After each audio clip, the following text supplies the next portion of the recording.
kannski erfitt fyrir Íslendingar að tyngja, en þetta það mjög eðlilegt að sjá hermenn út í götu, það mjög eðlilegt að þau skjóta á mann eða handtaka mann sem barn, ákveða að loka skóla í 3-4 mánuði, ákveða að loka búðirnar í x tíma, þannig þetta svona eðlilegar hluti. Þú ert sem barn þá byrju í hræslu án þess að vita það. Ég get ekki settist niður á veitingastað eða á fundi ef það einhver að fara að labba fyrir aftan mig. Ég var að hafa vegginn fyrir aftan mig. Bara svo enginn komist þar. Að fara með hníf eða hvað, þetta bara rugl, sko. Þetta svona enn þann dag í dag? Já. Wow. Þess að mér líður ekki vel ef finnst mér að vera ber. Einmitt. Skilur, einhver gæti labba fyrir aftan mig, tróðning að gera mig bara, þá veit ég ekki hvort sé einhver með, ég alltaf að hugsa, einhver með hnífur hér sem aldrei fara að gerast. En þetta eitthvað sem ég alveg meðvituð það, það bara í hausnum á mér. Já. En ég samt losna ekki við það.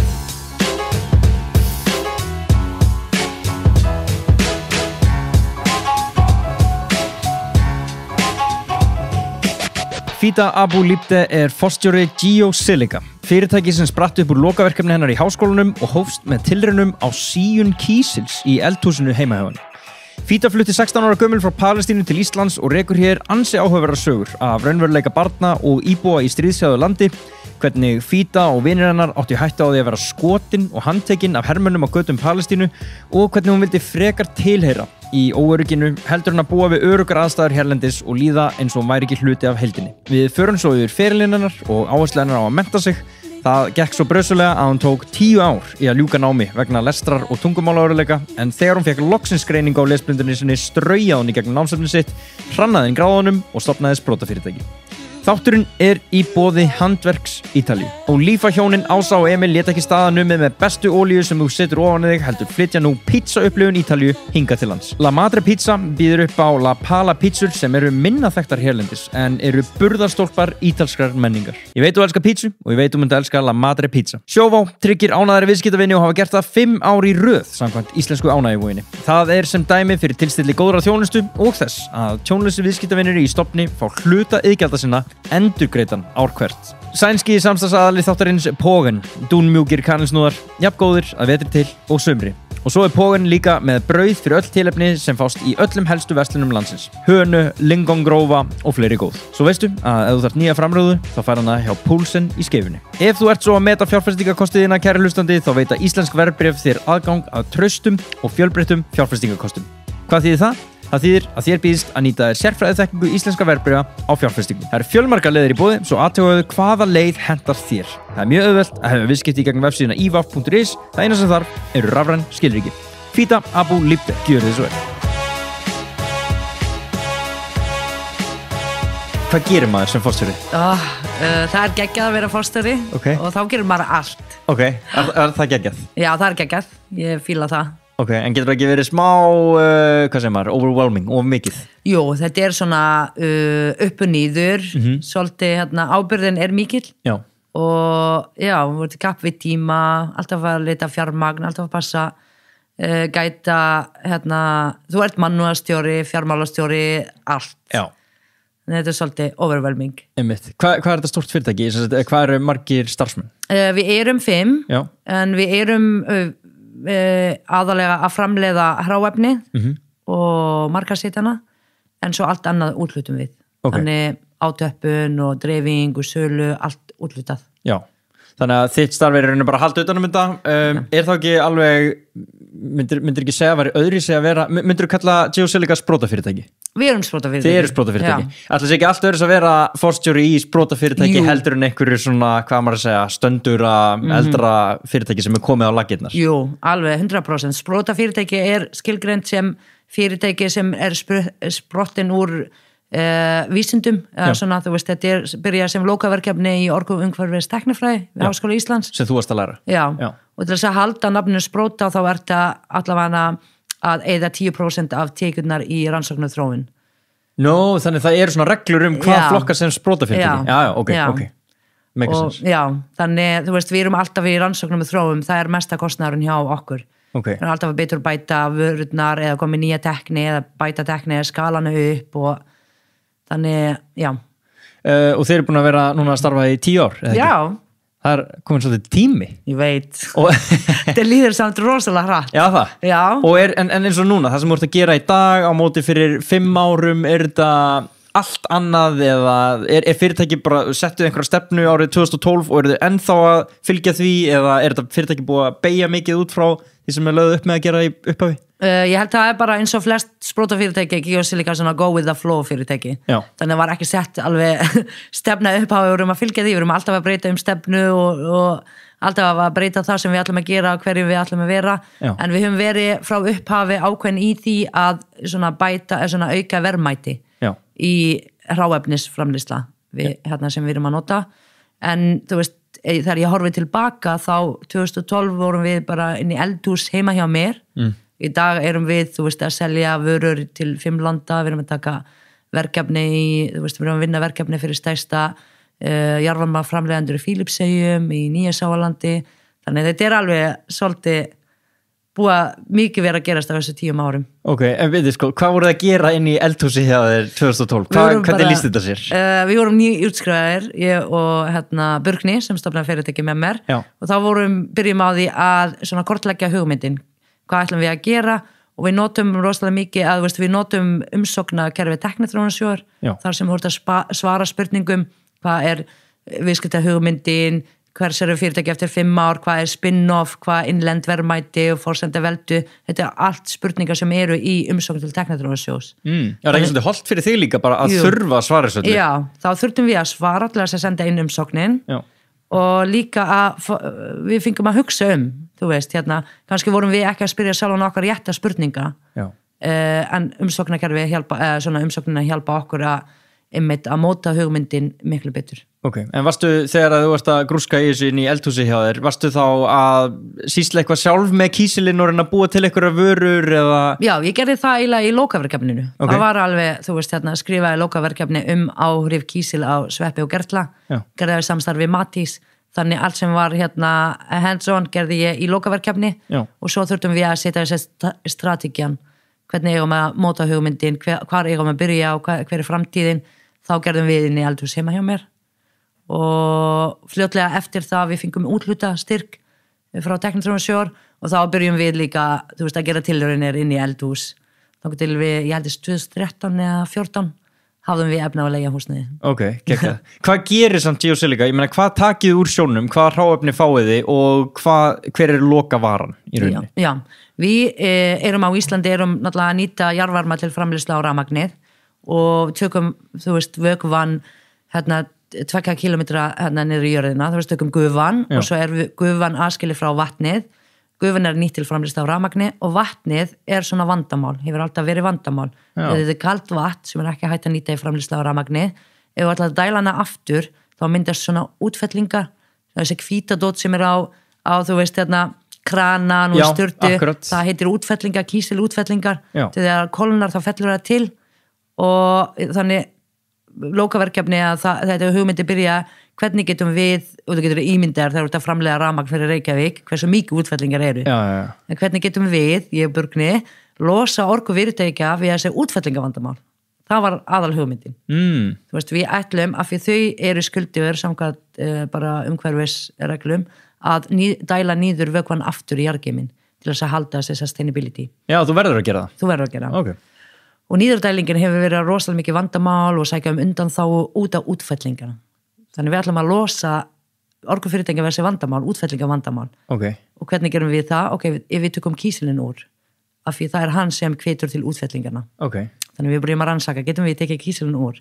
Ok, það nokkra aðferðir til, en enginn hefur gert það. Við skulum prófa að setja nokkra aðferðir saman og aðtók hvort það virkar. Ok, það virkaði. En hvað eigum að gera við kísilinn? Við getum, við myndum taka kísilinn af öllum háhitasvæðum á Íslandi, við gætum framleitt 80.000 tonnum á ári. 80.000 tonn af hverju? Af kísli. Ok, bara hrár kísil. Okay. Hvað eigum að gera á þetta kísil? Já. Þá fórum við að skoða möguleika nýtinga á kísli. Já, hann notað í glerframleiðslu sem fylliefni í málingu, í dekkframleiðsla. En hæsta verði gætum við fengið fyrir heilsuvöru. Já. Alveg kílóverði fyrir alveg á $1,000, $1,200. En magni minna, en verðmæti meira. Já. Þannig við förum að þróa aðferðin okkar ennþá meira til þess að matvæla votta kísilin. Já. Þannig þetta svona að byrja á því að taka kísilin úr, hrinsan úr, það kemur svona alls konar efni með því að hita vatnið, hrinsa það úr og svo styrkja kísilmagnið til þess að ná við ráðilega dagsskamt til inntöku og svo matvæla votta það. Ok. Þannig það það sem við gerum. Þannig þið í rauninu var fyrsta verkefni bara að losa fólk við kísilinn svo að þau var ekki vandræði með þessar útfellingar en síðan þið sitja uppi með svona mikinn kísil og hugsa hvað er að gera við hann og þið fattið að þetta í rauninni holdt fyrir manneskjur að taka þetta inn. Og hvað það sem svona holdt við kísil? Þú veist, það var ekki okkar eigi rannsóknir heldur kísil snefilefni, svona steinefni sem búið að rannsaka eins og kalsíum og magnísium og önnur steinefni og telst að vera mjög mikilvægt fyrir líkamann og aðal uppstaða í beininu svona steinefni og snefilefni en þetta mjög mikilvægt og rannsóknir sína að upptaka minnkar með aldri þannig við þurftum að taka inn að þetta styrkir allan bandvef, hár, húð og neglur, bein þannig áhrif kísils hafa verið sannar. Eina sem við þurftum að gera að við erum með Geosilica eina fyrirtæki sem að vinna kísilin úr svona náttúrulega hráefni sem vatn. Já, meinar. En hvar fær fólk annars kísil? Það bara búið til svona synthetic bara í labbin. Já, ok. Og það alveg stór munur þarna á? Það stór munur. Líka mann þekkir svona náttúrulega efni betur, tekur það upp betur og svo úr vökva ennþá betri þá ekkert fyllefni eða önnur efni sem að þvælast fyrir, til þess að búa til töflu þá þarftu efni til að gera tablan að tabla og svo virku efni sett inni. Já. Þannig yfirleitt það gefið bara á umbúðum 15% virku efni. Akkurat. En það tekur það í vökvaformi þá það að taka 100%, það ekkert annað með. Þannig að ykkar vara myndi ekki vera skilgreind sem synthetic? Nei, alls ekki, 100% náttúrulegt. Wow. Já. Þetta líka svolítið að koma í ljós núna, finnst mér svona að það ekkert að sama að fá, hvað maður segja, vítamín úr frá töflum og vítamín úr fæðunni. Já, það alltaf miklu betur að reyna að fá næringarefni úr fæðu. Ef við náum því ekki, þá næst besta svona náttúrulega uppspretta. Já. Þú veist, já. Það meikar bara sens líka. Já, það meikar sens. Það er svolítið rökrétt. Já. En segðu mér, námið sem þú fórst í. Já. Hvað sagðir að væri nákvæmlega? Orku umhverfis tæknifræði. Orku umhverfis tæknifræði? Já. Ertu þá orku umhverfis tæknifræðingur? Já. Ok, það er góð titill. En þú kemur hingað, hvað ertu gömur þegar þú kemur til Íslands? Ég kem 16 ára. Frá Palestínu? Já. Sko, ég myndi segja að það væri frekar seint. Já, mjög seint, sko. Er það ekki? Jú, ég var... Þú veist, á þessum aldrei þá var ég nokkur verið búin að móta hver ég og þú veist, búin að alveg blandast menningunni og þú veist, áriðin bara, já, fullorðin næstum því. Þú fæðist í Palestínu? Ég fæðist í Palestínu og alveg upp þar. Já, á hvaða svæði eiginlega? Ég frá Jerúsalem. Frá Jerúsalem? Já. Palestína sko, já, ég ekki mikið inn í þessum málum, en þetta mjög þetta breytist rosa hratt og mikið, því miður náttúrulega, það bara mikil barátta í gangi þarna. Þú ert alveg vör við það, þegar þú ert að alast þarna upp? Já. Þú veist, Palestína búin að vera einmitt undir Ísraels stjórn eða í stríði síðan 1948. Já. Þannig það já, þú veist, ég veit ekki, kannski erfitt fyrir Íslandingar að tingja, en þetta það mjög eðlilegt að sjá hermenn út í götu, það mjög eðlilegt að þau skjóta á mann eða handtaka mann sem barn, ákveða að lóka skóla í 3-4 mánuði, ákveða að lóka búðirnar í x tíma, þú veist, þannig þetta svona eðlilegar hluti. Þú ert sem barn þá byrju í hræslu annars að vita það. Já. Þú veist, þetta var bara mjög eðlilegt fyrir mig. Það mjög eðlilegt að það ekki öruggt að labba út í götu. Það ekki ekkert annað. En sko, hvernig hverfið sem þú býrð í og fæðist í, þetta bara, hvað maður að segja, eðlilegt hverfi inn í stríðshrjáðu landi? Já, Jerúsalem talin að vera svona aðeins skárri staðar að búa í en Vesturbakka og Gaza. Já. Og því, þú veist, þetta svona, Jerúsalem skipt bara vestur og austur og við búum saman með Ísraelsmönnum. Okay. Þannig það svona aðeins meira fríður, höfum alltaf gert það. Og ekki, hvað maður að segja, rígur á milli ykkar og Ísraelmanna? Nei, við förum bara eigi leiðir, þú veist, þeir eiga skólar, búðir og svoleiðis og við eigum okkar eigið. Vá, ok, þannig að þetta svona skipt? Þetta svona skipt, en svo þegar við förum til Vesturbakkann í Gaza, þá þetta svona loka svæði með palestínumönnum. Já. Þá svona miklu hættulagri út af því þá eiga Ísraelsmenn ekki fólk þar, þá eru þeir kannski með loftárásir á þessum svæðum. Þannig það svona miklu verið að búa í Vesturbakkan og sérstaklega Gaza sem kallað bara stærsta fangabú heims. Þeir eru bara fangar. Ertu núna í dag, ertu alveg tengd inn í mál Palestínu, fylgistu með eða já, ferðu þangað? Pappi minn byrjar ennþá úti og ég á systkini úti, þannig já, ég fer svona reyni að fara 2 ára fresti, heimsækja það. Ok, og það alltaf svo áhugavert fyrir bara Íslendinga og fólk sem hefur ekki upplifað svona að heyra þetta frá þér, en þú elst alveg upp í eðlilegu hverfi húsi, það eru skólar, það eru krakkar á þínum aldri sem hættir að leika við, en það samt, eins og þú segir, það skotið á þér og krakkar handteknir. Já. Er bara verið að valda usla þarna? Hvað er svona, þú veist, ég man nokkur atvikið þegar ég var lítið, þú veist, við erum alveg upp þannig, þú veist, að þau eru the enemy, skilur Ísraelsmenn. Já. Þannig, þú veist, ef það kemur einhver hermenn inn í svæði okkar að meðan við erum að leika, þá byrjum við að kasta steinar. Ok. Af því þeir eiga ekki að vera hérna, þetta er okkar svæði. Og þeir bara svara því með að skjóta á okkur. Já. Þannig þetta svoleiðis. Þannig þú hefur bara verið að kasta steinum í hermenn. Já. og hefur verið skotið að þér? Já. Í alvörunni? Já. Og hefur einhvern tímann gerst að einhver í kringu þig hefur orðið fyrir skoti? Nei, þú veist bara, hittu ekki og það er svona, þetta er svo náinn samfélag, þú veist, ég man þegar þetta gerist, þá var ég og systir mín þar og þá bara opnar nágrann hurðin og dregur okkur inn, skiptum föt og farið út. Þú veist, þannig að ég fatt ekki að þetta var þið, þú veist, eitthvað svona. Og hefur þú gert það? Já. Þú hefur dregin inn og skiptum föt og aftur út? Já. Vá, ok, þannig það er allir saman í því líka að æsa í ísraelsku hermannunum.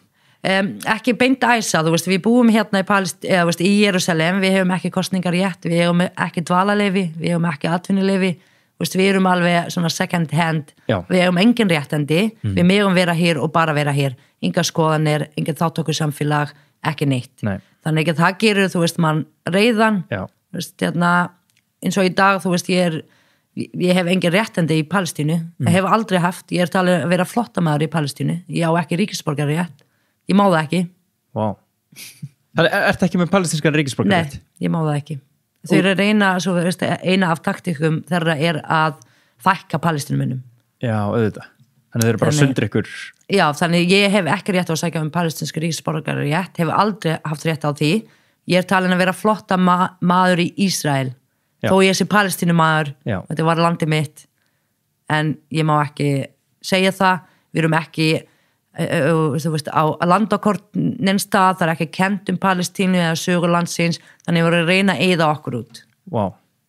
Hvernig að fara í gegnum lífið þarna, ég meina þú fram til 16 ára aldurs allavega þegar þú flytur, þú veist, þegar þú ert 16 ára í Palestínu, hvað ert að gera? Ert að mennta þig eitthvað eða ert að stefna eitthvað í lífinu? Eða? Já, ég var 10. bekk og svona, þú veist, með stríðinu fær maður að þroskast aðeins fyrr, þannig ég var mjög virk í svona pólitík, hef alltaf haft áhuga á því og já, vilki pólitík og þú veist, rétt áðan ég kom, þá vorum við nokkra krakkar sem eru 15-16 ára að smala krökkum í hverfinu og byggum til sumabúðir fyrir krakkarna, kenna þeim þá sögu Palestínu og gera eitthvað skemmtilegt með þeim og veist, því það er svo erfitt, það er ekkert svona skipulagt, ekki neitt skipulagt fyrir börnum þar, eins og ég segi Ísrael horfir á okkur bara til megin vera hér og ekkert frekar þjónustu. Nei. Þannig við þurfum að gera þetta sjálf og svo þegar maður er svona 15-16 ára byrjar að hugsa sá sem er yngri og svona, ekki vilja að þau upplifa það sem við upplifum. Þú ert strax byrjað að hugsa það, svona ung, að þú vilt ekki að ennþá yngra fólk upplifi það sem þú ert að upplifa. Já. Hvað er það sem þú vilt ekki að þau upplifi? Bara að vera börn í friði, að það sé einhver, þú veist, fullorðin að skipulega skemmtinin líka. Já. Þetta snýst ekki bara, það er mjög mikilvægt að fara í skóla og svona, en svo þetta samfélag á til að gleyma skemmtinin líka. Einmitt, auðvitað. Bara svona, kannski aðeins svo mikill fókus á bara að reyna að komast af. Já, bara barátta, þú veist, þetta er barátta hverjum degi, bara komast lífandi tilbaka. Já. Það er bara þannig. Akkurat, og þú ert þarna að skipuleggja svona sumabúðir og fyrir aðra krakka til þess að fá bara svona frið og einhvers konar öryggi get ég ímyndað mér. En þú veist, þú upplifir sjálf, þú veist, ef maður er alltaf á varbergi þarna, er alltaf svona smá hættu ástand í Palestínu, eða Jerúsalem? Já, það er svona, þú veist ekki hvað er að fara að gerast, þú veist, allt í einu bara skota árás eða stunga árás og ef þú þekkir ekki til svæðinu þá veist ekki hvert á að hlaupa og hvað átt að feila þig og Ég meina, gerist þetta einu sinni á þínum 16 árum hérna, eða þetta gerast reglulega? Já, eða? í Jerúsalem gerist það ekki jafn oft og annars þar, en þetta svona 3-4 sinnum á mánuði einhver átök. Já, ok. Og hvað með eins og sprengingar eða svoleiðis? Þá verður kannski sprengingar, það meira Vesturbakkan og Gaza. Já, ok, þannig að þið sleppið við það að einhver leiti þarna. Já. Wow. Og hvað kemur til að þú flyttir síðan til Íslands? Mamma og pappi skildu, þannig mamma kemur með okkur til bróður síns, þeim var búin að búa hér í 20 ár þá, okay. Og hún kemur til hans með okkur 5 systkin. Öll 5 systkin? Já. Og þið flytji bara og þú ert bara sett í nýtt líf. Þekktir einhvern á Íslandi fyrir? Eða var það bara bróður? Systkina, já, hann á börn og já, frenguna mínar. Og ég meina, þú missir öll tengsl við viniðina væntanlega og öll þau svona plön eða áform, sástu fyrir þarna áður en að þau skilja bara, þú veist, Jerúsalem þið þinn heimabær og þú ætlar að búa þar áfram? Já, ég sá ekkert annað fyrir mig, sko. Nei. Og vissi ekki hvað þyrfti að við erum að flytja til Íslands. Og upphafið þegar við vorum að flytja þá var að tala um tímabundi, fyrir bara tímabundi. Já. Þannig þetta var svona, þú veist, hérna, við erum að fara til Íslands í 5 ár, klára háskólan og svo koma aftur til Palestínu. Já. Þannig fyrir mér á þessum tíma var þetta ekki alveg, þú veist, hérna, það var mikla breytingar, því ég held að það var tímabundi. Einmitt. En hljómaði það ekki bara fínt? Ég meina að komast aðeins úr ástandinu sem þarna þó svo þið þykir náttúrulega vænt landið þitt og ert að setja upp einhvers konar sumabúði fyrir krakkan og ert að reyna að láta gott að þið leiða. Hljómaði samt ekki bara allir lægja, fara bara á einhvern öruggan stað, klára nám, mennta sig, koma síðan aftur? Þú veist, á þessum tíma var, þú veist, hérna, öryggi eða, þú veist, hérna, var ekkert neitt að trufla mig. Þú veist, ég þekkti ekkert annað. Þannig að koma öruggan stað var whatever, sko. Þú veist, það var ekki, þú veist, ok, ég veit hvernig Íslandi að horfa á þetta í dag. Vildi ekki bara frekar að búa á öruggan stað í frið en að búa í þessu ástand, en svo hugsar man án fjölskylda og vinir og tungumál og, þú veist, ég veit ekki, hérna, ég veit ekki hvort, hérna, ég myndi meita öryggi versus að tilheyra meira. Wow. Ég veit ekki. Ég held á sínum tíma að þá vildi ég frekar að tilheyra. Akkurat. Það svolítið áhugavert að standa fram við því. Já. Út af því að, sko, sem Íslendingur þá sem að, jú, kottu hérna í öryggið, sko, og þú bara, herrið, þú veist, þetta ekki svona einfalt, sko. Þetta ekki svona einfalt. Þú veist, að þú getur ímyndað 16 ára búin að móta mig, búin að vera virkur úlingur svona í þáttöku við barátta frelsis Palestína og menntun barátta barna að koma til Íslands alveg bara fyrir eina mállaus og ég gæti ekki tjá mig. Já. Ég gæti ekki sagt, þú veist, hvar þessi gata eða hvernig fer ég út í búð eða... Kunnur þú ensku? Ég kunni ensku, já. En þú veist, fannst mér mjög erfið, þú veist, götuheitin og var alltaf að týnast, ennþá að týnast. Í alvörinni? Já. Thank God fyrir Google Maps, sko. Einmitt. Og já, þannig að þú kemur hingað og fer beint í skóla eða hvað? Við förum, já, ég og systir mín, ég hérna 16 og hún 17, þá förum í hérna Austurbæðarskóla. Því við vorum með eitthvað sem heitir nýbúa deild eða eitthvað svoleiðis. Já. Þannig við förum í það. Nýbúa deild? Já, það var svona margir krakkar af erlendu uppruna að læra íslensku saman. Ok, var það gott eða? Veit ekki alveg. Ok, með svipin á þér það var ekkert eitthvað frábært. Veist, það á til að hugsa að þau eru útlendinga hlýtur að vera, þú veist, sama tegund. Akkurat. Þannig að þetta var svona... Allir látnir í sama hólf bara einhvern veginn. Allir látnir í sama hólf og ég og systir mína með hérna, tungumál arabiskan sem með allt annað alfabets og allt annað, þú veist, svona, hérna, hendur okkur kannski ekki að vera með aðrir sem kannski kannast við ABC og Einmitt. Það. Og þeir náttúrulega lesið í hina áttina, eða ekki? Vinstri. Við kunnum ensku, þannig að það var kannski aðeins auðveldara. Já. En þetta var svolítið, þú veist, við byggum fyrst í Breiðholti, Austurbæðarskóla var í Vesturbænum, þú veist, þannig að það var engin tengingu. Já, þannig þið fóruð innan þið voru ekki að fara í hverfisskólan, þið voru bara að fara í skólan sem var með, einhverja deild fyrir innflytjendur. Já, þannig ég held að var ekki góð hugmynd, því við náðum ekki að tingast kannski krakkanum, eða þú veist, þeir kenna okkur eftir á, ok, nú fer maður í sundi, eða fer í þetta hitt. Ég held ég var búin að búa 2 ára á Íslandi þegar ég uppkvæmtaði bíói. Já, ok. Það engin bíó í Palestínu, hvað þetta? Já, það? Já, og það er stríðinu, það er náttúrulega, það er engin bíó. út af hver ástæðan fyrir því? Er það bara út af því að það er bara survival mode. Já, það er ekki góð hugmynd að hafa einhvern sem allir sem mæta saman inn í einhvern sal og hafa gaman. Já. Það er svolítið gritt. Ég veit ekki hver ástæðan fyrir því, en mér finnst það að ég hugsa að þau forgangsraða ekki skemmtunu menning fyrst. Ok, og þá skil ég nú betur það sem þú talar með sumabúðirnar, að það bara vantaði einhver smá gleði fyrir krakka. Já. Einmitt. En hvernig, síðan fyrir þig að bara allt í einu vera bara í örygginu og bara fara í bíó og eitthvað svona, var þetta bara auðvelt eða? Það var, eins og ég segi, þú veist, vandamáli var að ég var ekki að tilheyra. Ég hafði viljað fara í bíó með vinkonum mínar. Já. Ég hafði viljað fara í, þú veist, úti í kringlunni með fjölskyldunum minni. En það var svolítið erfitt, þú veist, þú að segja þessi skemmtanir en hefur enginn til að njóta með. Já. Var svolítið gerði það ekki skemmtilegt sko. Nei, en hvað með, þú ert með systkiniðin þarna? Já. Hvernig gengur þetta hjá okkur að bara svona aðlagast? Ég heyrði að þið hefðu haft eitthvað góðan nágranna líka. Jú, í Kópavoginum, svo fluttum við í Kópavoginum, áttum rosalega góðan nágranna. Það fór að skanna sko, mjög mikið. Hvað gerðu þau?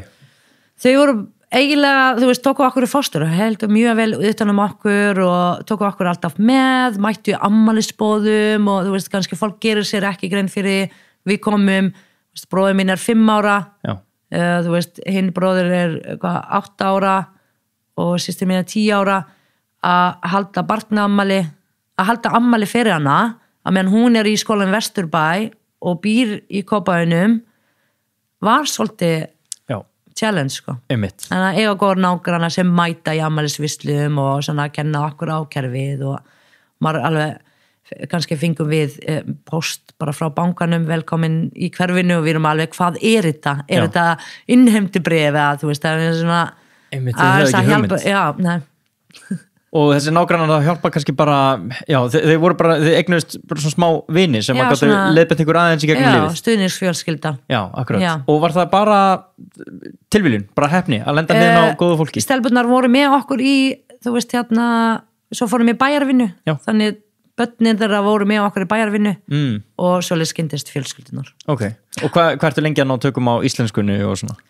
Ég byrja að skilja eftir svona 2-3 ár. 2-3 ár? Já. Erfið 2-3 ár eða? Já, það var á þessum aldrei mjög cool að tala ensku á 16, 17, 18 ára, þannig þetta var ekkert mál að eignast vini, en svo þar ég vildi, þú veist, fara í skóla og klára skólanum og læra íslensku, þá var erfitt að fá vínahópurinn sem ég er búin að tala ensku með í 2-3 ár að tala við mig íslensku. Já, auðvitað. Já. Einmitt, þannig að já, ok. Þannig að þú svona... Það tók það aðeins lengri tíma að ég æfi mig að tala og svo leis. Auðvitað. En hvernig gengur bara, þú veist, að sinna námi á íslensku? Það var hræðilegt, sko. Já. Alveg, ég skildi ekki neitt.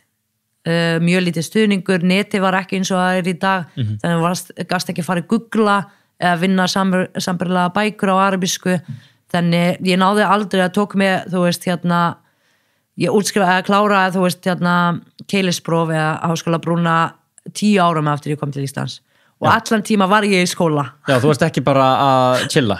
Nei, ég var alltaf að reyna, ég náttúrulega var í vinnu líka, þannig ég tók kveldskóla og náði að klára, þú veist, starffræði og eitthvað svona, allt tölur og svo les, en náði ekki að klára íslenskuna og ekki enskan og ekki, Hvað er háskólabrúin eiginlega?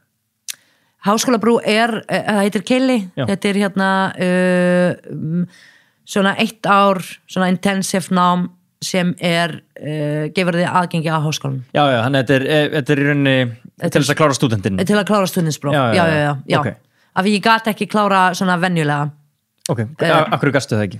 Og því þá var gerðar kröfur, ég gat ekki útskrifast nema að klára íslensku uppi 300, þú veist, jarðfræði á íslensku, þú veist, allt þetta var, þú voru að klára, ég man það ekki 180 einingar, ég man ekki hvað marga einingar til stúdentspróf og ég náði aldrei, ég var halvnuð alltaf, svo tók ég, þú veist, íslenskan aftur og náði aldrei klára. Þannig að þú varst að ljúka þessum erfiðu fögum öllum á íslensku og þetta var bara ógerlegt. Já, þetta var ekki hægt af ég hafði ekki grunnurinn eins og ég versus nefandi sem er, þú veist, fættur alveg upp á Íslandi er búin að taka kannski 10 ára af íslensku í grunnskóla, mamma og pappa tala íslensku.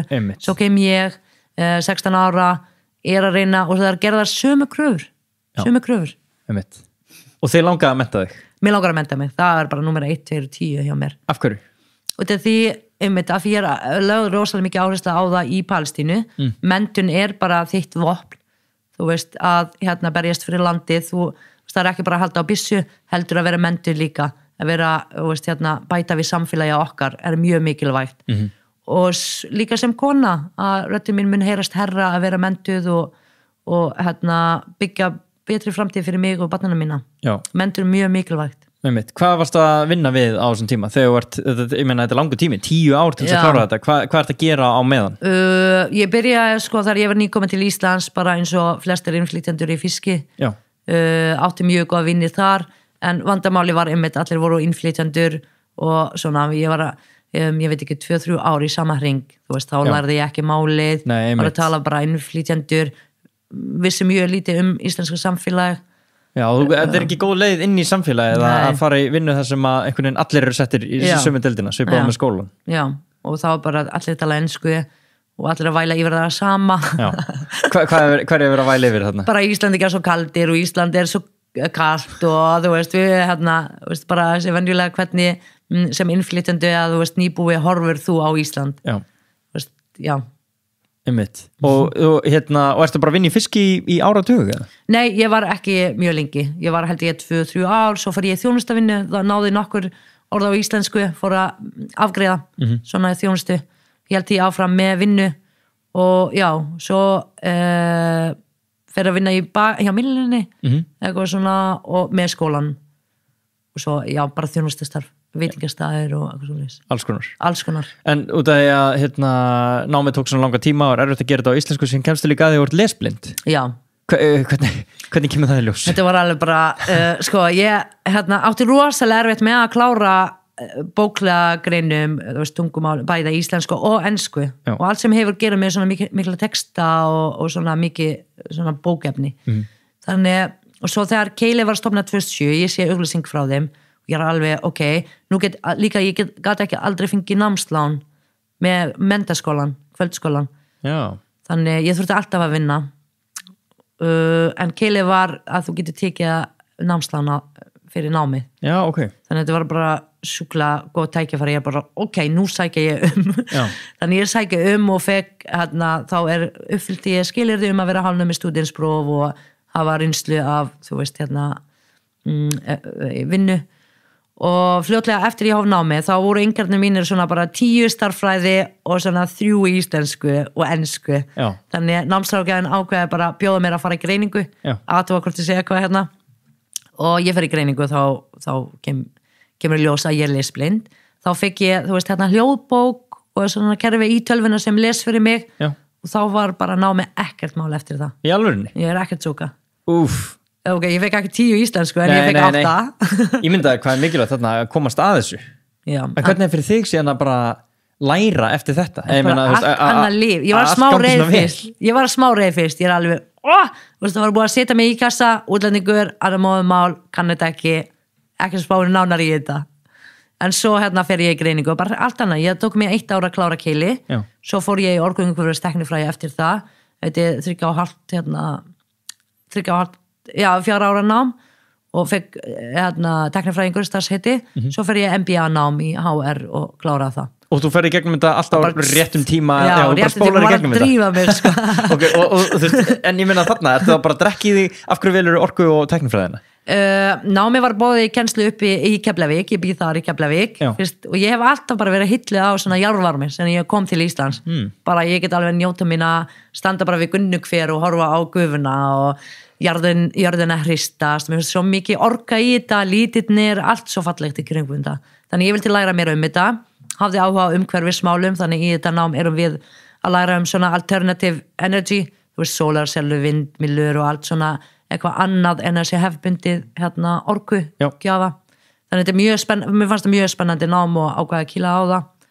Og svo einmitt í lokaverkefni var ég að skoða möguleika nýtinga á kistli, ákvaði að stofna fyrirtæki. Svo fór ég MBA til að læra á rekstur félagsins. Hvernig á ég reika þetta svo fyrirtæki? Einmitt. Þannig þú bara leið og þegar nær tungumálinu og þegar text að læra þá bara leiðin greið. Mér að segja þar, ég var í MBA nám, þetta er 2 ára nám. Þú veist, þetta kent svona nám í vinnu aðra fóru helgi. Já.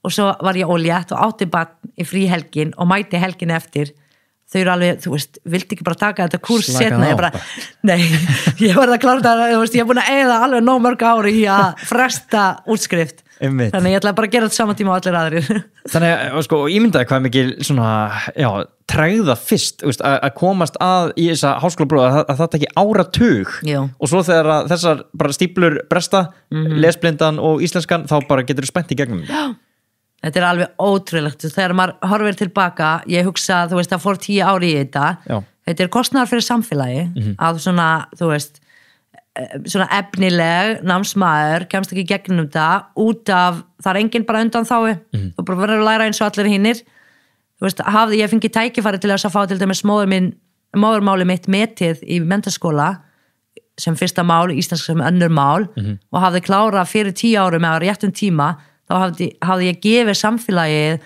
og bæjarfélagi útsvar og skattatekjur og sköpuna verðmætið, fyrirtæki Geosilikari velta 80 milljónir, þá hafði ég byrjað fyrir 10 árum. Hafði ég fengið tækifæri, þú veist, eða hafði ég fengið að vera ég með mína kostur og galla, í staðan fyrir að bara horfa á gallarnir og segja að þetta er bara svona. En heldur að út af þetta hafi tekið svona langa tíma og út af þetta var svona erfitt og þú þurftir að vinna í vinnum sem þið kannski langaði ekki að enda í og þú veist að, já, náður ekki alveg að fitta inn strax, heldur að það hafi ekki smá kveikt undir þér þegar að... Já, 100%, ég er manneska sem ég er í dag út af þessi baráttu, en svo hugsa ég hvað sem margir hættu eftir öðru og þriðja ári. Akkurat. Sem gætu verið, þú veist, fýta með alla þessi orgu, þú veist, hversu margir bara, ok, ég get það ekki, kannski komin á þann stað áttu börn og reikningar og þú veist, þú bara getur ekki mér. Nei. Hversu mörg svona talant erum við að missa af. Einmitt, góð leið til að horfa á það. Hvernig gekk systkiniðinum að komast inn í... Bara mjög vel, við eldri systir mín kláraði viðskiptafræði og svo verkefnastjórnun og ég tæknifræðingur, svo bróðir mín tölvunarfræðingur, hinn systir kennarinn og einn bróðir leikarinn. Vá, þannig að bara öll fóru beint í nám og... Já, þú veist, það tók sem komu yngri til Íslands, áttu auðveldara með námi. Því þau fóru grunnskóla, alveg 3., 4. bekk og svo eitt sem kom í leikskóla, þannig það náðu betri tók á íslensku. Okay. Bara ég og sem eldri systir mín áttum erfiðari með að klára menntununa. Já, en mamma þín, er hún ekki fyrsta erlenda konan til að setja á þingi? Jú, hún var, já. Hvernig kemur það til? Hún er, þú veist, það er rosalega mikið pólitíku Palestínu, þannig allir taka þátt og allir vita hvað hægri vinstri og þú veist, það er bara á hreinu pólitíkin og flokkana og svoleiðis. Þannig það marg kemur til Íslands, þá er þetta ekki rosalega erfitt fyrir okkur að komast inn í pólitíkin og stóð allar flokkana og áhugin okkar jafnrétti og jafnræði. Þannig hún fer beint í pólitík og berjast fyrir réttandi konur af erlendum uppruna og komst mjög langt alltaf leið til Alþingis. Ok, og ég meina á hvað, stuttum tíma eða? Ég held hún var bæjarfulltrúa í Hafnarfirðum í eitthvað nokkur ár og svo var hún fór á Alþingi. Og er hún bara talandi ensku? Nei, hún var sko varamaður á Alþingi, þannig hún var bara að lesa af, var viðstödd þegar Palestína var viðurkennd, Alþingi viðurkennd í Palestínu. Já. En þá tala hún á íslensku. Já, ok. Þannig hún lærði líka málið. Já. Lagði hún mikla áherslu á að þið myndu öll mennta ykkur? Fyrst í upphafi, já, en svo þar hún sá hvað þetta var bara ekki hægt, sko. Já. Þannig hún var ekkert að leggja mikið áherslu á það, sko. Nei, ekki eftir, þú veist, af því þá var maður fastur í skólakerfinu. Þú veist, þá var þetta ekki vinna á kynast samfélaginu, búa til tekur og svo leist, þá ertu bara í skóla og ekki gera neitt. Þannig það var ekki mikið áhersla. Áhugavert þetta með að svona þessi innvinkluð í pólitíkina þarna í Palestínu, ég meina, heldur að það sé gott, heldur að það sé hollt fyrir börn að alast upp við það að vera svona mikið inn í pólitíkinni og átökunum sem eiga sér stað, ég meina eins og núna þegar þú átt börn, finnst þér mikilvægt að þau taki þátt í pólitíkinni og séu meðvituð hvað er að gerast í samfélaginu? 100%, ég tel það að vera mjög mikilvægt af því, börnin mín bara frá því að vera litlar vita hvað Alþingi er og hvað flokkana standa fyrir og ekki engin bias, ég kynni allt út af því ákvörðin töku er í pólitíkin við erum að kjósa þessi fulltrúa til þess að betur bæta samfélag og við þurfum að vita hvað erum við að kjósa ég skilði ekki, ég á rosalega erfitt með að skilja fólk sem kýsa ekki kjósa til dæmis og ekki að hafa áhrif á samfélagi fólk sem eru síkvartandi yfir þessu hínu mæta ekki á kjörstaði eða kjósa á þess að kynna sér hvað að kjósa. Þannig ég tel það að vera mjög mikilvægt út af því að margt sem ég vil breyta í samfélaginu og ég trúi á lýðræði alveg satt við það eða breytist ekki út af því meiri hluti vill það ekki. En ég ætla bara að leggja fram að tillögu breytingar og svo bara sem samfélag, lýðræðslega samfélag kjósum við já eða nei. Já. En það þarf að leggja þetta fram. Akkurat. Það frekar þroskuð nálgun á þetta að sé síðan bara allt í lagi að fólk ósammála. Já, það verður að vera. Þú veist, maður verður, þú veist, finnst mér mjög mikilvægt að virða skoðun annara, sérstaklega, þú veist, að fara að tímabil, þú veist, það var verandi frá Palestínu, verandi muslimi, verandi þetta. Þú veist, ég fekk ekki stundum sens út af því fólk var búin að fyrirfram ákveða ég er svona út af uppruna mína eða út af því það sem ég kem. Hvar upplifir þetta? Bara í daglegu lífi bara? Já, bara ekki í dag, sko, það breyttir tíma í dag, miklu meira svona fólk eru opnari fyrir. Þannig að það eru breyttir tímar í dag, Íslandi búið að breytast en ekki þú bara búin að, hvað maður að segja, koma að betur fyrir tala tungumálið? Ég held það bæði, sko, af því sem er að segja, þú ert öðruvísi en hínir sem ég þekki, þannig bæði ég og samfélagi búin að þroskast aðeins. En þannig, þið finnst samfélagi búið að breytast? Aðeins, já.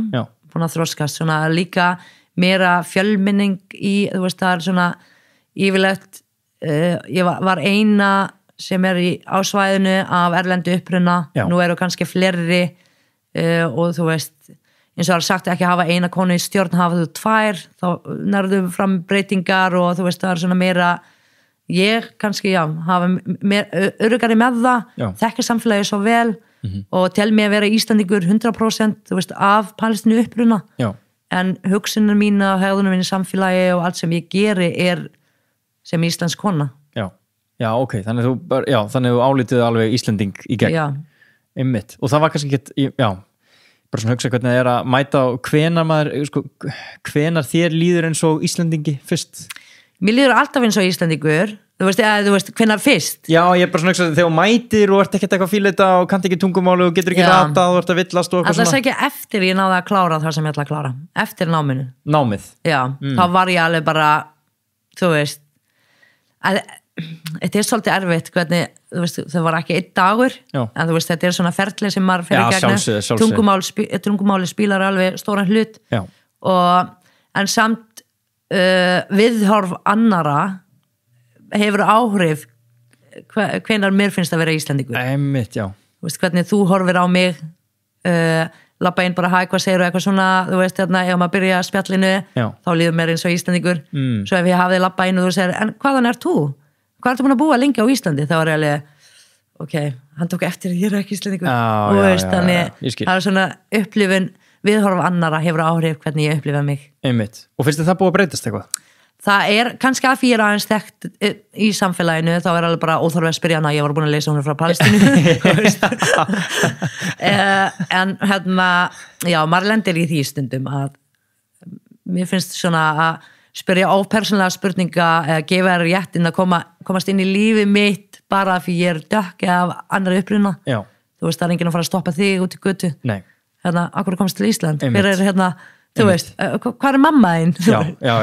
Þannig það er svona að fólk gefur sér lifi til að komast meira inn í lífið mitt án lifis. Það er líka, ég held að fólk meina ekkert slæmt með því, sko. Alls en ekki. Það pælir heldur ekkert í því bara, ég er að fá þetta hverjum einasta deg. Hverjum einasta deg. Þetta er microaggression sem við erum að tala um. Og það er það sem það veldur að við sem innflytjendur eða dekkri fólk svona, sem eru ekki líta alveg eins út upplifun alveg, hvenær komin nóg, hvenær er ég bara fýta, hvenær er ég, þú veist, bara jafningi, við þurfum ekki að tala, þú þarft ekki holfa mig, tala við mig það sem við ætlum að tala og þessi microaggression bara stanslaust áreiti veldur því að við náum aldrei að tilheyra 100% og það er svona grundvallur réttindi okkar sem manneskjur að tilheyra okkar samfélag án áreiti. Já, akkurat.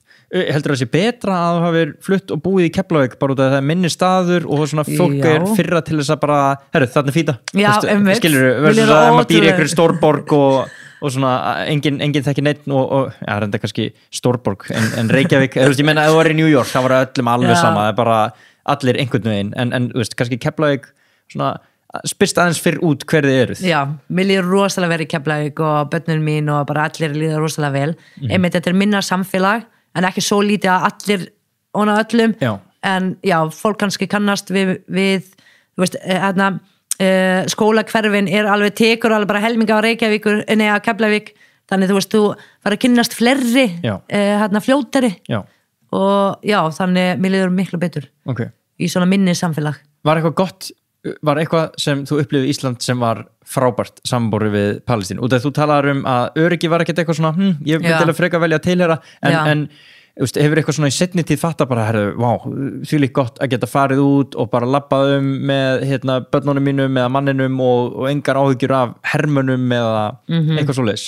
Er það ekki dýrmætt í dag? Jú, það mjög dýrmætt og þú veist, þú gerir mig mjög svona fyrsta árin mín eftir ég eignast börn, þá var ég alveg mjög óörugg, þú veist, með börnin að fara í skóla sjálf, þá koma þessi tilfinninga aftur, þú veist að fara bara í hverfisskólan, bara ganga 5 mínútur að labba, þá var ég alveg, þar eru að fara í skóla, það var svolítið mikið fyrir mig að börnin eru að fara í skóla, að koma þér aftur, þú veist, að koma svona, ég veit ekki, alls konar tilfinningar. Og svo var ég mjög þakklátt fyrir því að búa hér, að börnin mín geta farið í skóla og ég þarf ekki að hafa þessi áhyggjur. Ég er líka mjög þakklátt fyrir því að vera kona á Íslandi og fá að segja það sem ég vil án þess að vera, þú veist, nýðurlegð eða bara enginn hlusta á það eða tækifæri sem ég hef sem kona, og ég segi það, tækifæri sem ég hef sem kona af erlenda uppruna á Íslandi bara, þú veist, ómetanlegt. Það alveg, ég er mjög þakklátt fyrir því. Já, þessi óöryggistilfinning hjá þér, finnur ennþá fyrir henni í dag og ekki endilega tengt börnunum heldur bara svona... Þetta eitthvað sem, ég veit ekki hvort þessi, þetta bara eitthvað sem fylgir mér örugglega og það sem ég hef upplifað sem barn. Örugglega þarf hægt að vinna að þessu, þú veist, Hvernig upplifað þess? Eitthvað svona dæmi það? Hvernig maður lappar í gegnum daginn og haga sér aðeins öðru sig en aðrir út að maður kemur á stríðs og landi? Já, þú veist, ég get ekki settist nýður á veitingastað eða á fundi ef það einhver að fara að labba fyrir aftan mig, ég var að hafa vegginn fyrir aftan mig bara svo enginn komist þar að fara með hníf eða hvað, þú veist, þetta bara rugl sko. Þetta svona ennþann dag í dag? Já, sem ég líður ekki vel ef ég finnst mér að vera ber skilur, einhver gæti labba fyrir aftan mig, tróðning að gera mig bara, veist, þá veit ég ekki hvort sé einhver með, þú veist, ég alltaf að hugsa, einhver með hnífur hér sem aldrei fara að gerast. En þetta eitthvað sem ég alveg meðvituð það, það bara í haustunum á mér, en ég samt losna ekki við það. Pældi því, þú veist, þetta svona eins og þú segir, ég veit alveg að það ekki að fara að gerast og ég get alveg setið hérna og það ekkert, það enginn með hnífið eða neitt svoleiðis, en þetta samt eitthvað sem tikkar alltaf aftan í haustunum. Rosalega óþægilegt, sko. Já, þetta hljómar ekki vel, sko. Nei, en ég veit alveg, þú veist, einmitt eins og þú sagðir, þetta bara, ég meðvituð að þetta ekkert að fara að gerast, ég veit það alveg og ég örugg hérna, en það náttúrulega getur maður ekki 1 út 16 ára ævinnar bara á einu degi. Nákvæmlega. Segðu mér aðeins þegar þú fer í gegnum námið, af hverju ákveður að stofna þetta eigi fyrirtæki? Sko, fljótlega eftir útskrift þá sendi ég veit ekki, eitthvað 50 umsóknir til alls konar fyrirtæki sem ég hafði áhuga að sækja ég held ég að fengi 1 viðtal. Þannig að það var ekkert að fara að gerast að fá svona, byrja að byggja upp career. Þú veist, ég hafði alltaf fengið vinnu sem verslunarstjóri eða eitthvað svona, en ekki í þeim geirum sem ég hafði áhuga á orkumálum. Þannig, já, þetta var stór áhætta, þú veist, ég hef ekki bakland hér, taka stór áhættu með að vera teikulaus, að mér vera að byggja upp fyrirtæki, fylgja eigin hugmynd, ekki vitandi hvað stuðningur ég ætla að fá, þekki náttúrulega ekki sprota umhverfi eða styrtar umhverfi en neitt. Þannig, en ég var mjög ákveðin við það að ég ætla að byggja eigin career, ég ætla að vera eitthvað. Og var það bara meðan þú varst í náminu eða mögulega áður en þú fórst í námið, þú vissir alveg þú ætlaði að gera það? Já, mér fannst það ekki gaman að vera, þú veist, í þjónustustarfi, mér fannst ekki gaman að vera færibandavinnu, mér fannst það alls ekki gaman, bara hundleðilegt. Sko. Þannig meðan þú varst í þjónustustarfi og færibandavinnu, þá vissir þú bara, ég ætla að komast eitthvað lengra. Já, alltaf, ég hef alltaf vitið það. Og líka, þú veist, eins og, síðan ég var barn, ég var alveg bara, þú veist, ég gæti líka, bara ekki gert neitt yfir sumri, bara liggjast í sólbaði, en ég alltaf vil ég gera eitthvað til að bæta mig og samfélagið mitt. Já. Alltaf. Einmitt, það var alltaf verið eitthvað svona drif í þér. Já.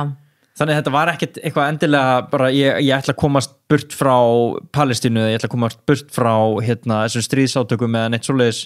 Þetta var bara að þið langaði að vera betri og gera eitthvað. Já, ég alltaf að hugsa það. Hvernig get ég bætt mig og allt í kringum mig og ég held að segja eitthvað svona tengt líka svona réttlætiskennd. Já.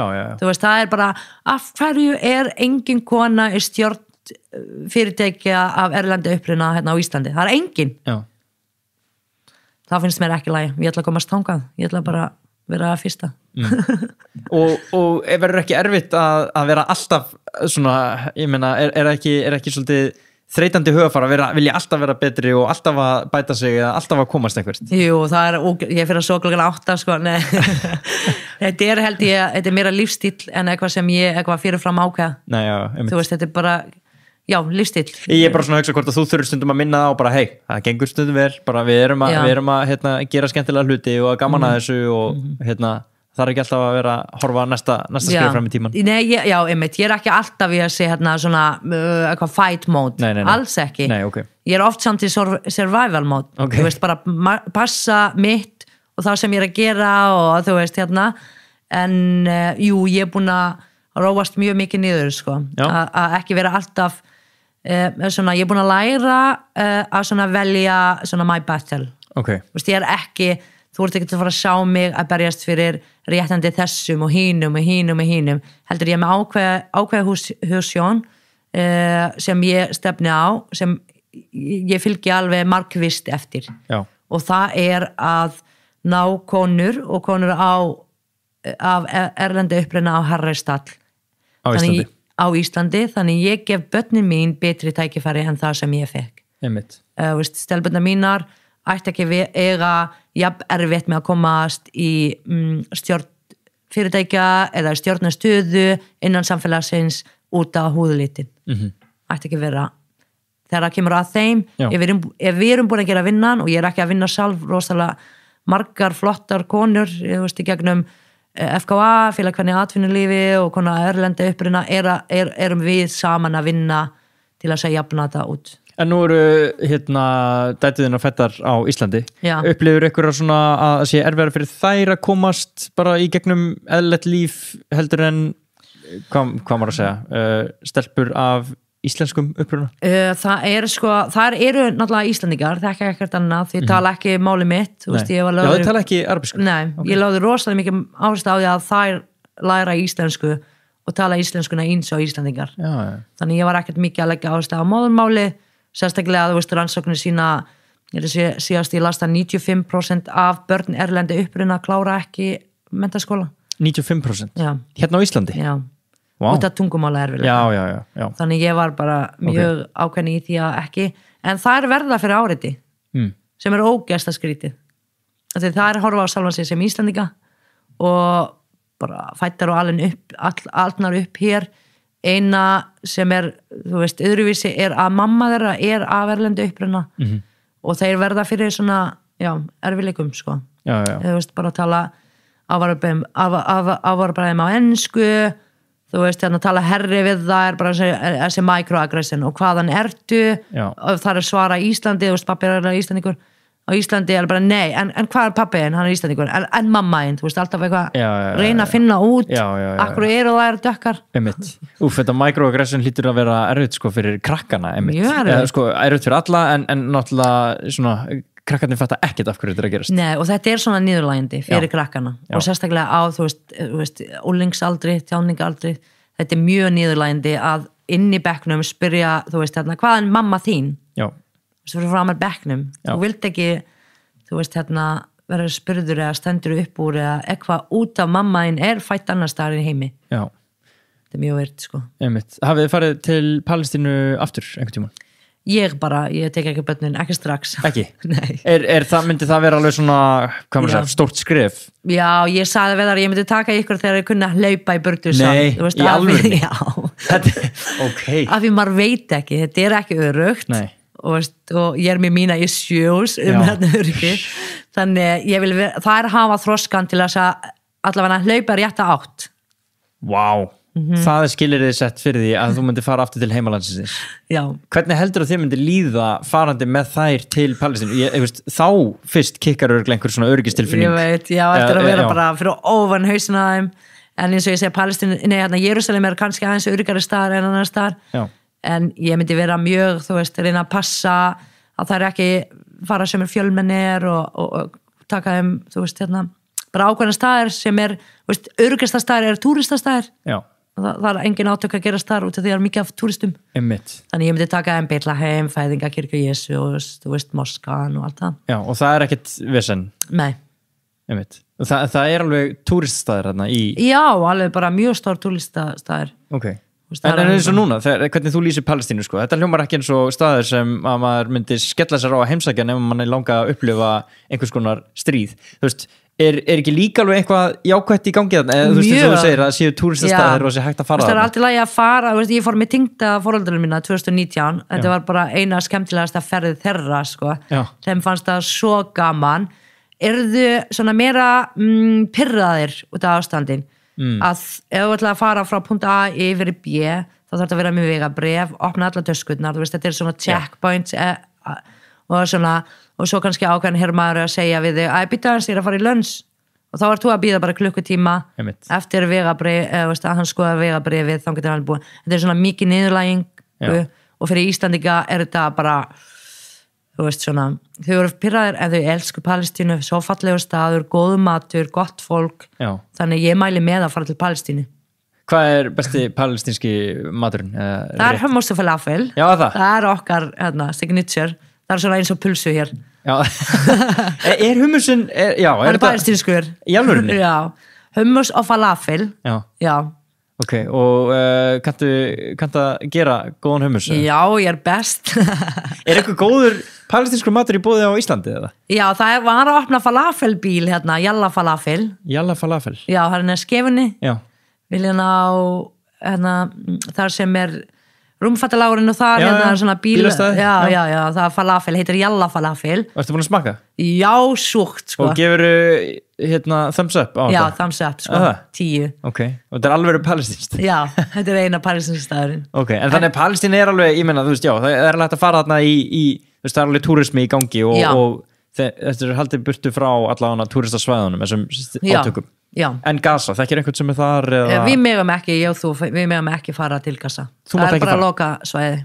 Ok, ég veit fólk sem hefur farið þarna, er það þá eitthvað sem hefur gert á síðustu árum? Eða? Nei, þá þarftu sérleyfi til eins og til dæmis þegar ég fer í heimsókn til Palestínu þá þarf ég að segja flugvöllinu, nei, ég er ekkert að fara til Vesturbakkan eða Ramallah eða eitthvað svo leis.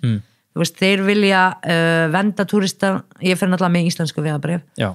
Þannig þeir vilja tryggja öryggi þeirra með því að ekki fara inn á þessum svæðum.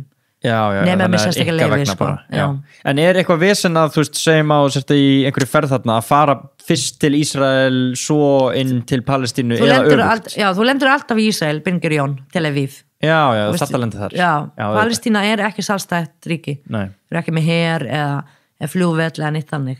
En að komast inn í Palestínu?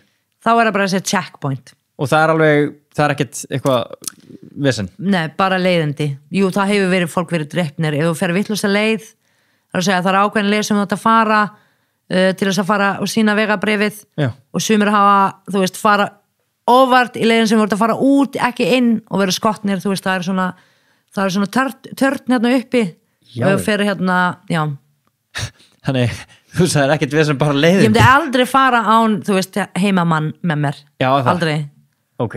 Af því þetta er eitthvað smá atriði sem er bara hluti af daglega lífi palestínumanna sem að þið viti bara sem við vitum, þú mátt ekki fara hér.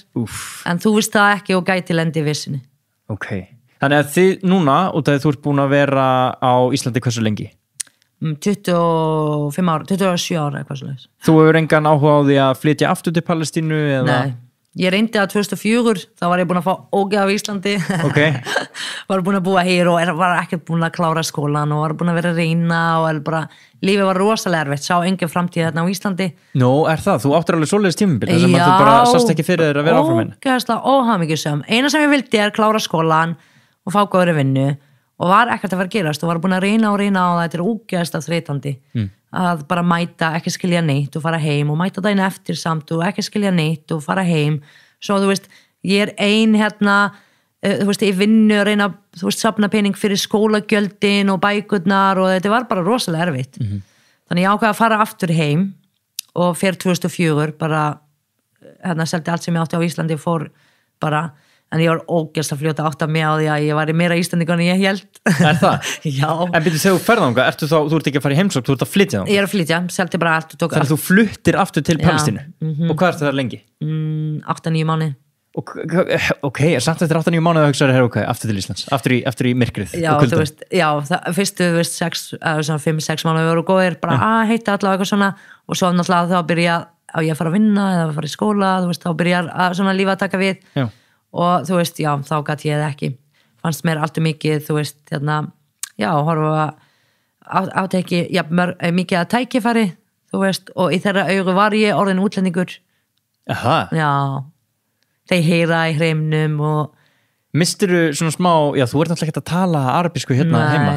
Þannig þeir vissu það er vandamáli, alls þar sem ég fer ég er bara útlendingur og gefa svona fólk gefur sér rétt á því að fara inn í lífið mitt að því að ég er ekki ein af þeim. Er ekki smá erfitt að fara þarna til heimalandsins þíns og þið líður eins og útlendingi þar? Það var miklu erfiðara en að vera útlendingur hér, já. Einmitt, vá. Og þarna fattar bara, ég er meira Íslendingur, flyttur aftur. Ég er meira Íslendingur, ég var alveg bara með rétt, svona, fannst þetta og hitt ekki lægi og svo samt þó ég tala það þá var öllum alveg sama svona þannig að það var svolítið erfitt og var sama vandamál með skólan þá var ég búin að missa á þessi menntaskólan, þá kemst ég ekki í háskólanum og það er ekki bóði úti svona öldungadeild, þú getur ekki lært eftir ákveðna aldur og vinna, þá er ég ekki með neina þú veist menntun fyrir vinnu, þannig þetta var bara sama saga nema að ég fekk heldur ekki leyfi af því ég er ekki ríkisborgari með palestinsk ríkisborgari og er ekki með atvinnuleyfi og fekk ekki endur nýjan dvalarleyfi það hendi mér bara út í Palestínu? Já. Þannig að þú varst þarna með dvalarleyfi? Ég þarf að segja dvalarleyfi, já. Við höfum engin réttindi þar, engin. Og þetta er svona? Þetta er svona slæmt. Einmitt, þegar maður heyrir þetta eitthvað á Íslandi, þú veist ég veit ekki, ég bara get ekki sett mig í þessu spór. Þetta er mjög erfitt, þú veist, að vera fættur alveg upp þar pappin og afinn og lang afinn en samt, þú veist, í dag er þú réttindalaus og bara, já, þú er bara að sætta við það. Þannig að það var mjög erfitt að sætta sig við það. Hvernig, hvað er svona, þegar þú ert 2004, hvað er það versta við Ísland? Var veturinn erfiður fyrir þig? Hann er ennþá erfiður.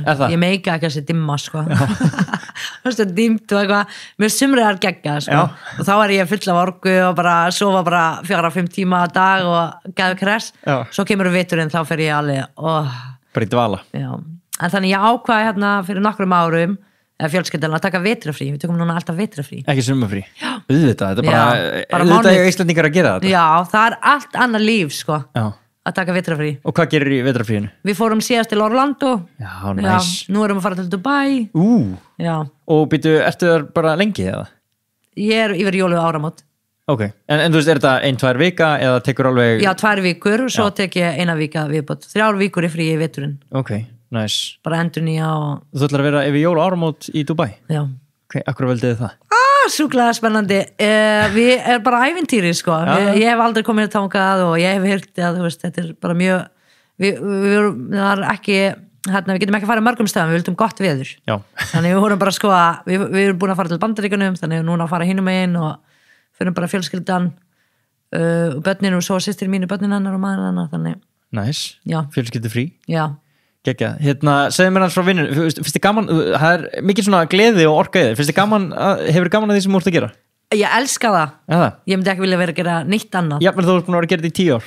Já, ég hugsa oft alveg, ok, fínt, það er ekki komið tíma til þess að fara í einhver, þú veist, 8-4 vinnu, þú veist, eitthvað svona og nei, ég er alltaf að bæta með verkefnum og svona, þetta er eitthvað sem ég elska, þú veist, á meðan ég er að vakna alveg bara, ok, í dag ætla ég að gera þetta, á meðan þetta er ennþá, þá ætla ég að halda áfram í þessu og svo er ég alltaf að finna, því þetta er svo mikið rannsókn og þróun, þetta er geðveikt challenging við erum ekkert ofta að gera sama hluti í nokkra mánuði röð, sko. Við erum alveg bara alltaf að þróa og læra eitthvað nýtt og svo leys. Heldur þú að þetta er erfitt með að vinna síðan allt í einu 8-4? Einhver annar segir bara, nú þú að gera þetta og þú bara einhvern veginn fylgja leiðbeiningum. Nei, ok, kannski er það ekki alltaf þannig. Ég get alveg fylgt leiðbeiningum. Já, ég er bara að segja þetta, þú ert í, eins og við talaðum byrjun, þessu svona forstjórarhlutverkið, bara með yfirsýn yfir allt saman. Það hljómar allavega eins og þið langir svolítið að vera í öllu, sko. Já, ég svoleið, sko. Ég man þegar ég var að vinna til dæmis hjá Ólís, vann lengi hérna í Keflavík minnskólanum og líka í Alfheimum.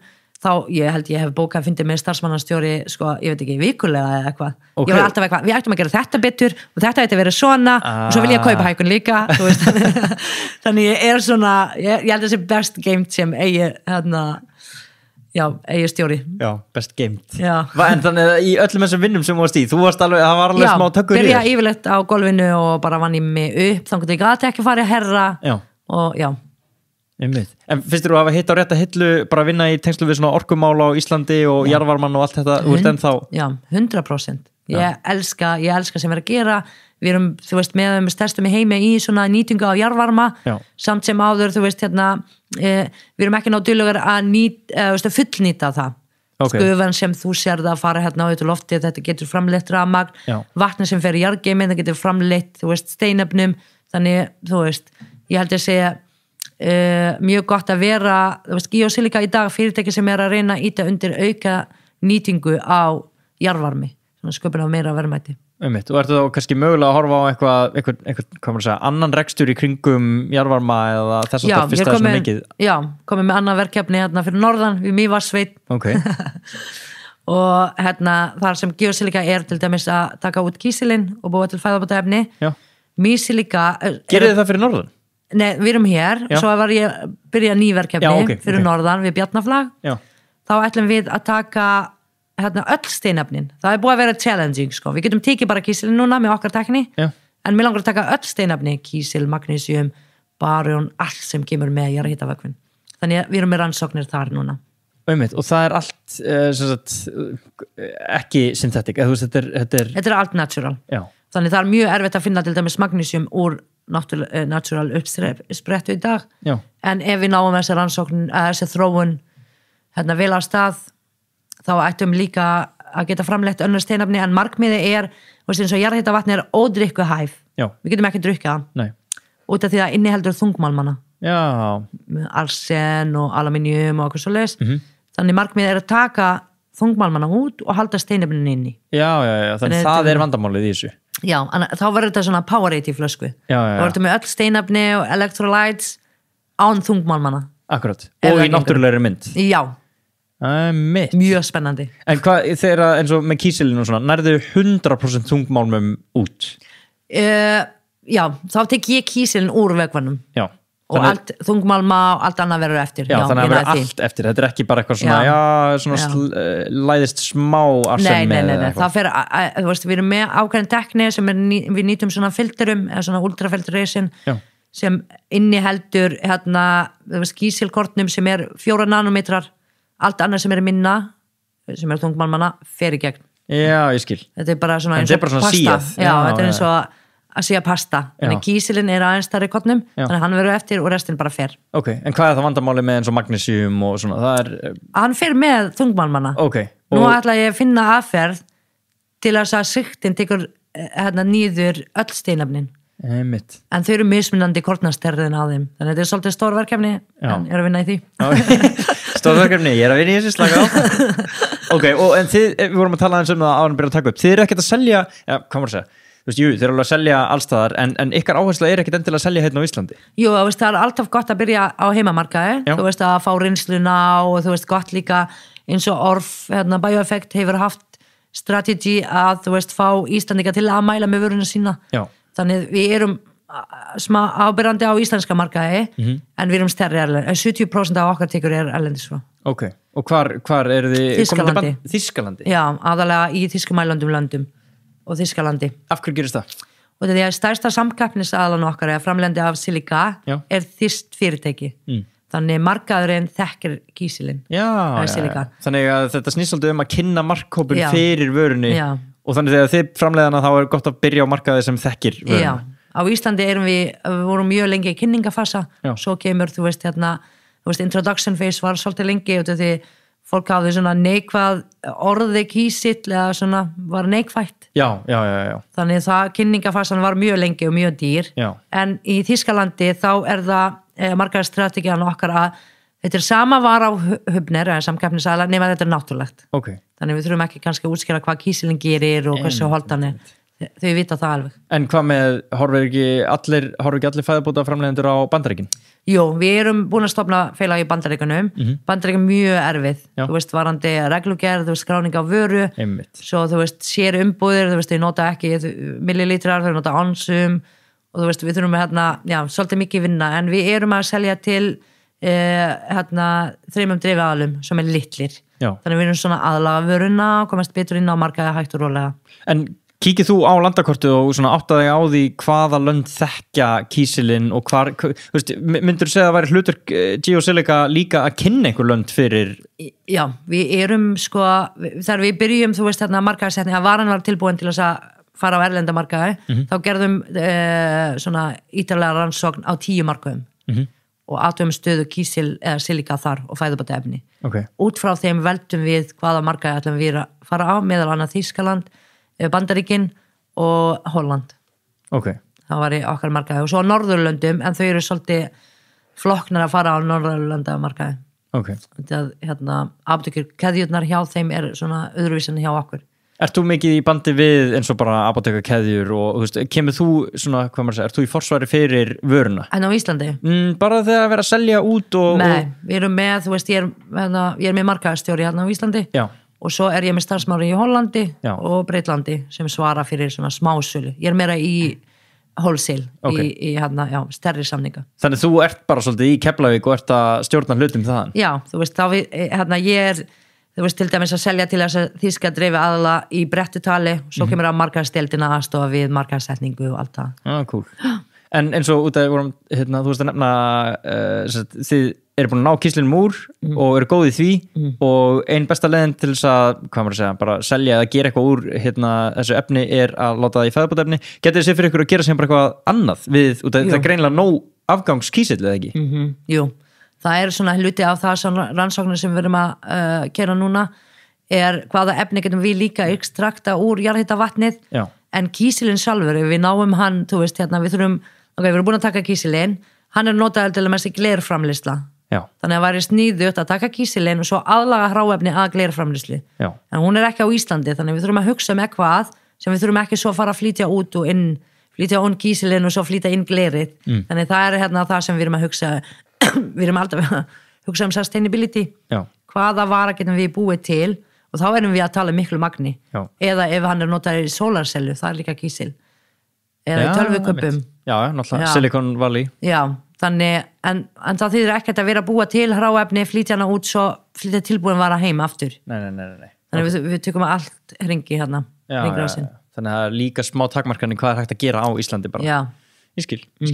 Hvað með svona bara eins og þig sem stjórnanda og bara þú líka bara sem, þú veist, bara viðskiptamaður, bara að vera í business og svona, það er eiginlega margir sem hafa áhuga á þessu, margir sem eru í námi og langar að fara svolítið sína leið eins og þú, ertu búin að tala mikið til, veist, ungs fólks eða ungra kvenna eða ungra innflytjanda eða svoleiðis og hver eru svona þín ráð til þeirra, ertu ekki búin að vera svolítið í, þú ert búin að vera að sinna þessu svolítið, þessum hópi fólks? Jú, ég er alveg mjög dugleg, ég hef verið í mentor hjá Háskóla Íslands, nýsköpunarhraðalinn sem er á vegum bandaríska sendiráð og í Háskóla Íslands, þar sem er tæknar konur og lögðu áherslu á konu að vera erlenda uppruna að koma viðskiptahugmyndi sinna á framfæri.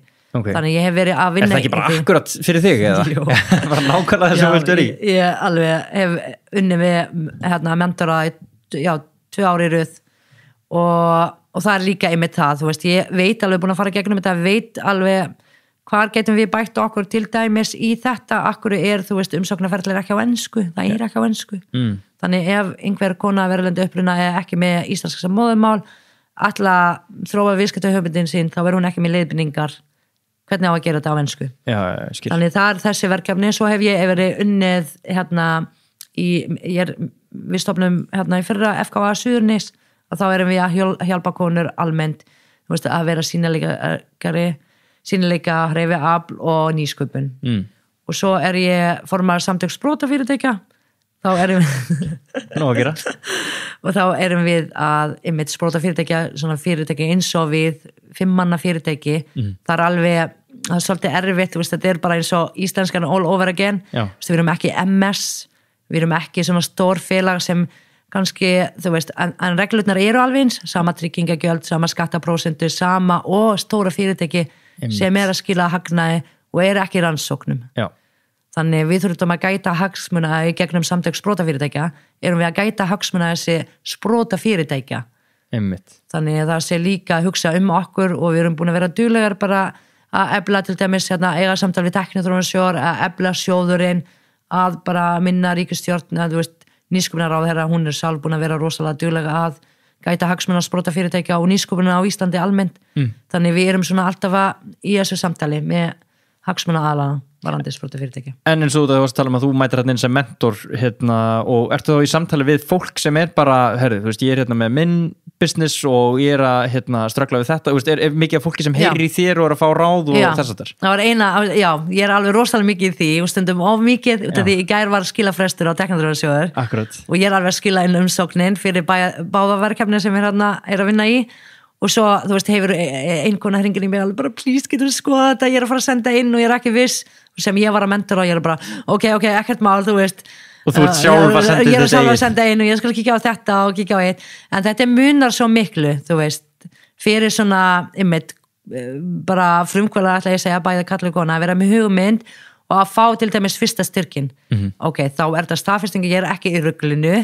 smá peninga til þess að aðeins kannski vinna minna og geta sinnt þessu hugmynd þannig að þetta mjög mikilvægt í upphafi við viljum ekki að frumkvæðlar missa, þú veist, þessi eldmóð út af þessu Þú sagðir, staðfestinga á þess ekki í ruglinu var það einhvern tímann tilfinning hjá þér? Já, þú veist, og líka þegar við vorum að byrja þá var bara, ekki bara ég, sko flestir í kringum okkur sem voru okkur í náminalegu, hvað eru það að rugla, skilur okkur fá ég ekki vinnu þannig, já, þegar maður með hugmynd svona skrýtna hugmynd, þú veist, þetta byrja ég ætla að framleiða fæðubótaefni úr jarðhitavatni sem dælt niður þetta alveg, ok, good luck with that sko, hvað rugl þetta en við fengum styrk Tækniþróunarsjóðs og Tækniþróuna, þá bara, ok þetta eitthvað, það eitthvað í þessu sem fagmenn eða fagráður sem leysa yfir umsóknin úr atvinnulífið og vísindamenn líka úr háskólanum að sjá potential í þessu verkefni en þetta var alveg bara vottun, ég ætla að taka þetta alla leið Var einhver annar tímapunktur þar sem þér leið bara, herru, ég vissi það, ég að gera eitthvað hérna sem að make a sense? Nei, ég var alltaf ekki viss. Það? Já, þangað til ég fekk staðfestingu fagmennar. Ok.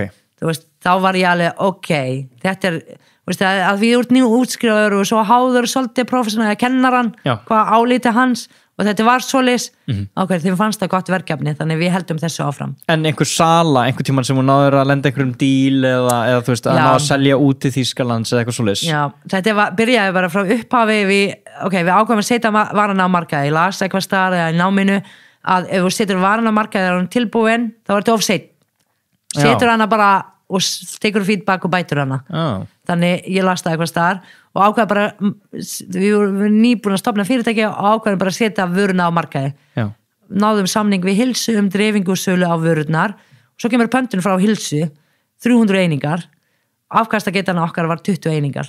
Þannig var bara alveg, oh my god, ok, þú veist, þetta var fyrsta svona tilfinning sem var ok, við erum að gera eitthvað rétt, íslenska markaðin taka við, vörurnar að selja þú veist, en ég veit ekki hvað það var good call að setja á markaða menn það er ekki með afkastagetu en þetta var svona the moment þegar ég þú veist, það er alltaf að ég fá klappa á bakinu, þú veist, það er mikilvægt og segja að þú vart að gera góða hluti og áfram með þig en að kaupa vöruna mína það er það sem segir að ok, þú ert tilbúin að fjárfesta í þessari vöru af því hún virkar það var svona the moment, sko og snýst þetta þá ennþá það núna bara að í rauninni stækka eða bara reyna þá að selja meira af vörunni vöruþróun lokið að einhverju leiti á hvað, 5 vörum hjá okkur? Jú, 5 vörur og núna það bara aðalverkefni að koma þeim lengra og allt framleitt á Íslandi?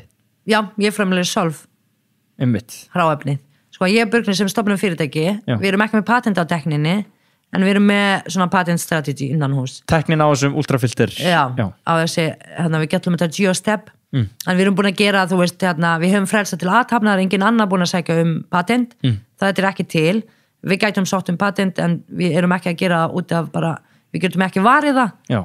En þá er bara við sem erum búin að vera að framlega sinna upphafi, aðrar hráefni. Einmitt. Vá, þetta er skemmtilegur business. Þetta er rosalega gaman, sko, mjög gaman. En eins og, þú veist, ég er kannski ekki besta manniskan að leiða þessu, jú, ég er ennþá í þessu og komin aðeins norður hérna og þetta er orðin sala og samningar. Þá hugsa ég er ekki besta manniska til að leiða þessu þegar fyrirtæki komin á þann stað og hef vitað það frá upphafi. Ég er frumkvöld, ég elska aksen og finna nýja hluti og svona aðeins, þú veist, kveika á kjörtinu og halda utanum það og þá getur bara verið sjálfstætt. Þá er ég ekki rétta manniskan. Nei. Þá get ég alveg eins unni annars staðar 8 tíma vinnu. Ég skil. Já. Þú ert búin að átta á því með sjálfa þig. Já, það er mjög mikilvægt fyrir frumkvölar að vita þetta frá upphafi. Þessi stundum þegar ég er til að halda svo fast í eigi hugmynd að fyrirtæki næra ekki að vaksa. Einmitt. Þú ert frumkvöld, þú ert ekki markaðsstjóri, þú ert ekki sölumaður, þú ert frumkvöld. Já. Þú haltu áfram bara, já. Og þú er samt ertu búin að vera í 10 ár. Ég veit ekki, kannski finnst sumum það mjög lítið. Þetta er ekki neitt, sko. Já, einmitt, kannski er það, veist, og ég átta á því að það er ekkert eitthvað gefið að hlutir að ganga upp á 2, 3, 4, 5, 6 árum. En þú veist, 10 ár í svona frumkvöla starfseminni. Já, þú veist, 10 ár síðan við stofnum félagi. Fyrsta var hann koma á markaði 2015, svo 2019 þá bara tókum við alla vörurnar úr og rýbröndum. Já. Þannig eins og þeir eru í dag er að senda 2019. Ok. Þannig það er alltaf svona eitthvað nýtt að gerast. Já, þetta er ekki búið að vera sama bara aftur og aftur. Nei. Okay. Og líka þessi vöruþróun eins og þú veist. Og líka og tekniþróun. Við erum að vinna til dæmis í fyrra árum að vinna stórverkefni fyrir stærsta jarðvarma framleiðendur í Filippseyjum. Þá við erum að athuga hvort við getum nýtt okkar tekni á þeirra vökva og því útfellingavandamáli eru svo stór hjá þeim að þeir vilja finna eitthvað til að staka kísilin úr. Já, líka kísilin. Já.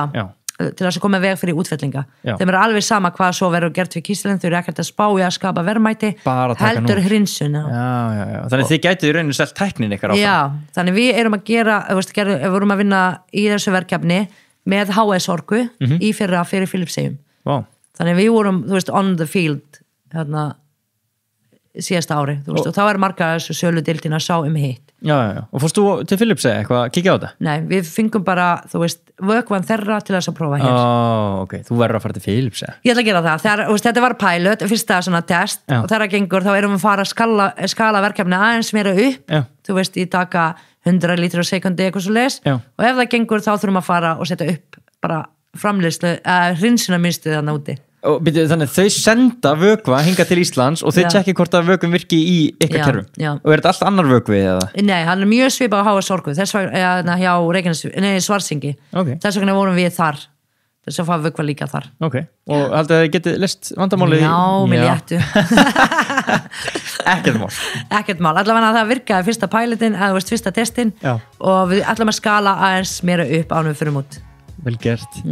Fíta, það búið að vera virkilega gaman að tala við, kraftur í þér. Er ykkur skilaboð að lokum til fólk sem er að stúsast eitthvað í eigin frumkvöla starfsemi eða langar að gerast frumkvöld? Já, bara fylgja eigin samfæringu og fylgja hugmyndinu eftir og ekki hlusta á neitt og tala við mig vandur aðstöð. Þetta er mjög góð lokaorð. Fíta Abu Líptið, takk kærlega fyrir að koma í spjall. Takk sem þess.